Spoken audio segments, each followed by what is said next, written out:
Guys ഇന്ന് മറ്റൊരു easy healthy റെസിപ്പിയാണ് നമ്മുടെ മുളപ്പിച്ച പയറിൻ്റെ തോരൻ. വെറുതെ കഴിക്കാനും ഭയങ്കര കിടില, സാലഡിലൊക്കെ ഒന്നും രക്ഷയില്ല, ഭയങ്കര അടിപൊളിയാണ്. അപ്പോൾ നമുക്കിത് തോരൻ വെച്ചാൽ എണ്ണ ഒഴിച്ച് കടുകും ജീരകവും നമുക്ക് ചതച്ച് ചെറിയ ഉള്ളിയും വെളുത്തുള്ളിയും പച്ചമുളകും വേണം. ഞാൻ മിക്സിയിൽ അടിച്ചപ്പോൾ കുറച്ചധികം അങ്ങ് അരഞ്ഞു പോയി.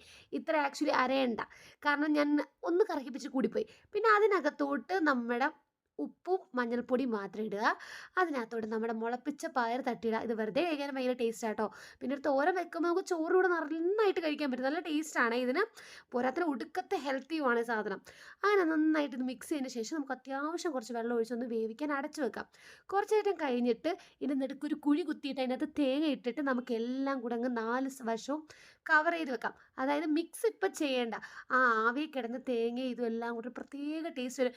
ഇങ്ങനെ നിങ്ങൾ ആരെങ്കിലും ചെയ്യാറുണ്ട്? ഞാൻ മിക്ക തോരനും ഇപ്പം ഇങ്ങനെ കേട്ടോ ചെയ്യുന്നത്. ഒരു പ്രത്യേകത എനിക്ക് ഫീൽ ചെയ്യാറുണ്ട്. പക്ഷെ ഞാൻ ഇതിങ്ങനെ ചെയ്തിട്ടൊന്ന് ജസ്റ്റ് ഒന്ന് അങ്ങോട്ടും ഇങ്ങോട്ടും കറങ്ങിപ്പോയപ്പോഴത്തേക്ക് കരിഞ്ഞ് തുടങ്ങുന്നൊരു വക്കെത്തി. പക്ഷെ അടിപൊളിയായിരുന്നു, കിഡിലും ടേസ്റ്റ് ആയിരുന്നേ.